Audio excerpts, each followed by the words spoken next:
Ground operations were, well, quite literally ground to a halt at 6 Canadian airports. Airports have since returned to normal, but the breach happened, I mean, depending on your time zone, around 7 a.m. this morning, and it halted service at various locations. Ottawa, Montreal, Edmonton, Winnipeg, Calgary, and Vancouver. Yeah. That comes from a NAV Canada spokesperson.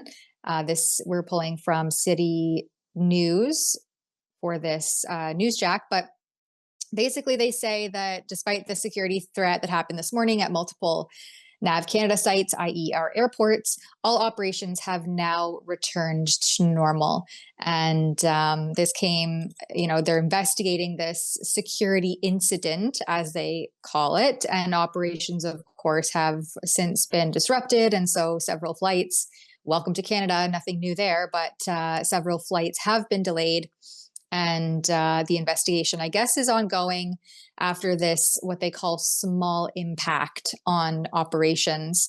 So the calls came in, as it says right here, around 7 a.m. Eastern. Yep. Of a specific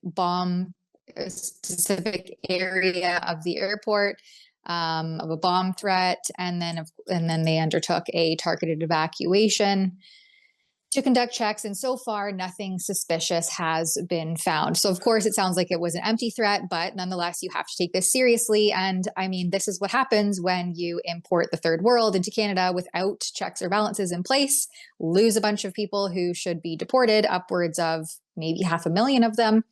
And I guess just kind of hope that the kinks work themselves out and hope for the best, as is the Liberal government's way.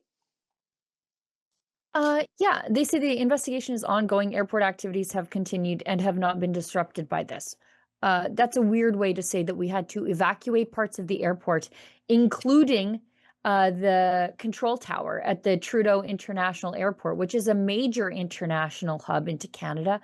The NAV CAN control tower was evacuated and flight operations have since resumed. Now, they say in Edmonton, the security incident had minimal impact on operations, including a handful of delays, but that's because it happened at 5 a.m.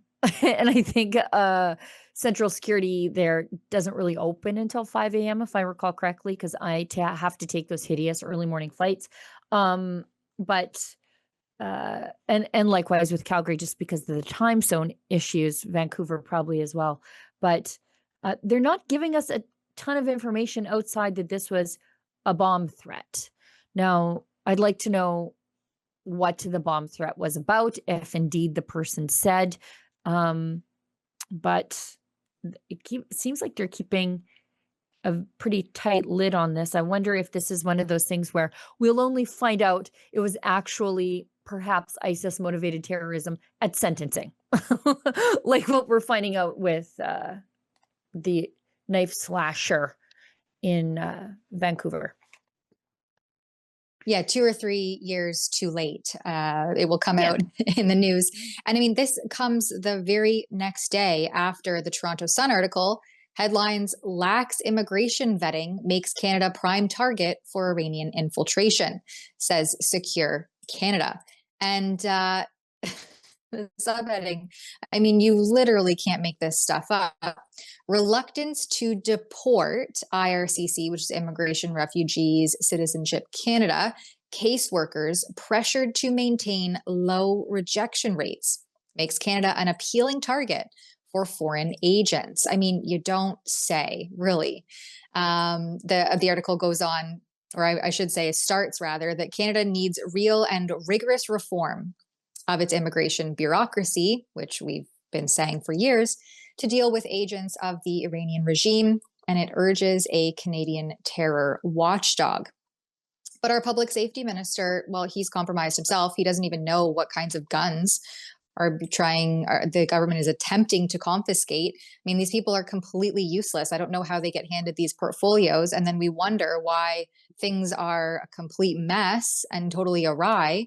And Canada's facing bomb threats across 6 major airports. No one could see the proof in the pudding of this. I mean, really? Well, and how many of these IRGC generals and uh, officials are already in Canada. We remember during the pandemic when we were all banned from the gyms, and then somebody spotted one of the police chief types from Tehran who was involved in the killing of a Canadian journalist, just working out in a Canadian hotel gym. So No, nothing to see here. They're here already.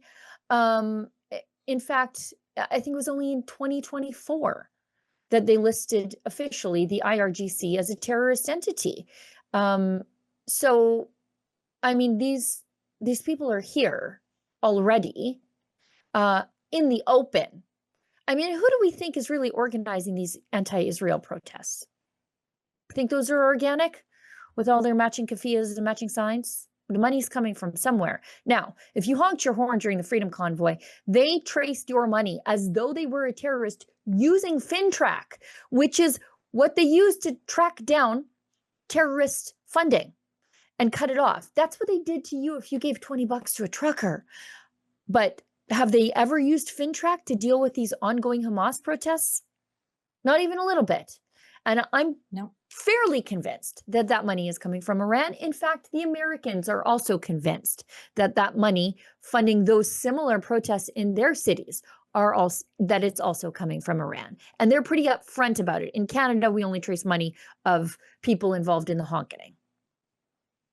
Well, I wrote this piece up last week. We know that former Iranian regime members have already come into the country. They post it on their social media. Yeah. This guy here is a former Iran propagandist, and he came into Canada, just waltzed straight in, no big deal, nothing to see here. This was brazenly flies in the face of sanctions that Canada has on former Iranian regime members to not enter the country. And yet there he is, this post, the photo here that we pulled is directly from his Instagram post. He announced his departure to Canada with this Instagram photo, flaunting farewell, including a fun and heartfelt embrace to his 250,000 followers. And I translated some of the post here for you into English. Heading to Canada tonight, I will return to my homeland at the right time. I will still be with you and for you, said Madi Nasiri on April the 7th. And this is, again, flies in the face of sanctions that Canada has against Iranian regime members, especially as Iranian Canadians continue to report threats and intimidation linked to Tehran. So, and then he also posted another one, and I don't think it made it into this article, actually, but he posted another one where he's flying from, so I think it was Calgary, and landing in Toronto, and says so he lands, dated May 25th. He lands at Toronto Airport, Pearson Airport, with a caption that reads, Toronto Airport after a 4-hour flight from Calgary, similar to the air distance from Tehran to Frankfurt, visiting Toronto, a city with tens of thousands of Iranian immigrants. And now this guy claims to be reformed now. He claims to be a liberal. So I guess it's okay if you ask the government. Okay, but you still have to atone for the things that you were involved in. And if you are a member of a terrorist group, I don't think you should be wandering around in Canada. And the IRGC is a terrorist group. Now, for those of you who think I was just making it up, that in the Tehran police chief was in a Toronto gym after his involvement in the murder of a Canadian photojournalist. Here it is. Yeah. Orteze Tale. He was in Canada just working out in the gym at the hotel that you couldn't use if you were unvaccinated at the time. That's a problem with this government. He was only sanctioned. He was involved in the 2003 beating death while she was in custody of an Iranian Canadian photojournalist, Zahra Kazemi. She was arrested in 2003. Horrific treatment. She was arrested in 2000. She suffered absolutely. Yeah, for taking photos of the prison. And anyways, then she was detained and then she died in prison. And I just want you to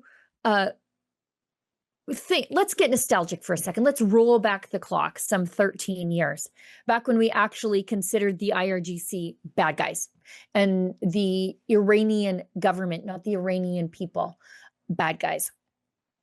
In 2012, and I remember this because the Liberals were sort of outraged about it. All of a sudden, Stephen Harper one day closes the Canadian embassy in Iran and then expelled Iranian diplomats from Canada, because even the Iranian diplomats were intimidating Iranian expats who had fled the regime here. They were doing it out of the embassy here. And so, John Baird, who was our principled foreign affairs minister at the time, said Iran is the most significant threat to global peace and security. Now, that's Canada's policy on Iran 13 years ago. My God, has it changed? Yeah, how did we get here? I keep asking myself. And then every day that goes on, more madness ensues. And it's like, does no one else care or see this? Or why are we not putting things in place to stop and prevent further erosion of our national security? This immigration thing is finally being talked about. I mean, we spent, I think, better part of 4 years throughout the pandemic when the floodgates were initially opened to mass immigration, unfettered, unmitigated. And so it took 4 years to get the conversation going, but now the conversation's been going for, I would say about a year now, and it really ramped up kind of pre-election, but wasn't such a hot topic, I think, as it should have been during the campaign, because the snap nature of the election, of the writ period. But nonetheless, this has been an ongoing issue for years. Yeah. And we're just continuing unabated. Like, actually, it's worse because we're rolling back Canada's principled foreign policy on Iran.